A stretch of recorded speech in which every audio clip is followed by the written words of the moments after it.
other people joined in who were not necessarily part of the protest movement and started throwing fence palings and things at the police. And that is the image that, they constantly replay on the TV.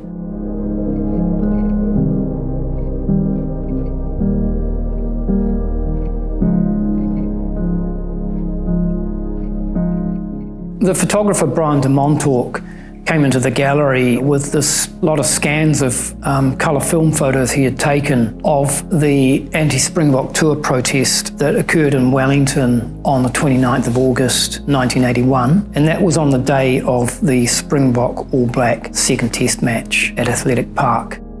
And it is the first time these photographs have been seen by anyone.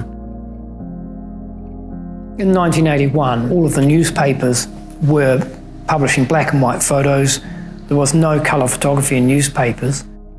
I think black and white photography can be more dramatic. We associate black and white photography with news and events, with that sort of 20th century history.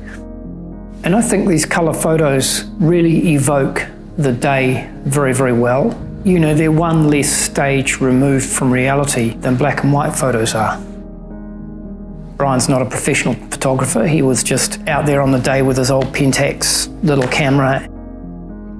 Sometimes he's close and you get the intensity of the action. Other times he's further back and you're getting kind of an overall view. They look as good as the day they were shot. When we've blown them up, we haven't tried to remove the grain or the noise. We've actually left it in there because it's part of the photograph.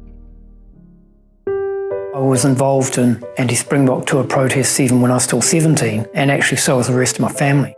The strategy was to go limp, don't resist. So mostly that would mean 2 police had to carry each person, which would take quite a long time. They weren't having a repeat of the Hamilton situation where a group of protesters managed to break through the fence, get into the middle of the ground and stop the game. That was what the protest movement tried to do in Wellington, but it couldn't be done, not without a really violent and bloody confrontation, which I don't think anybody wanted. The Auckland Test match that happened after this, it all just turned to chaos, and other people joined in who were not necessarily part of the protest movement and started throwing fence palings and things at the police. And that is the image that, they constantly replay on the TV. By and large, the actual activities of the protesters were not violent. They weren't trying to hurt anyone. They were just trying to stop the tour.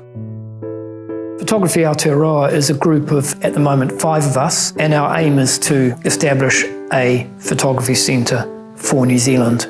We want Photography Aotearoa's gallery to really reach out a lot wider and engage a whole lot more people.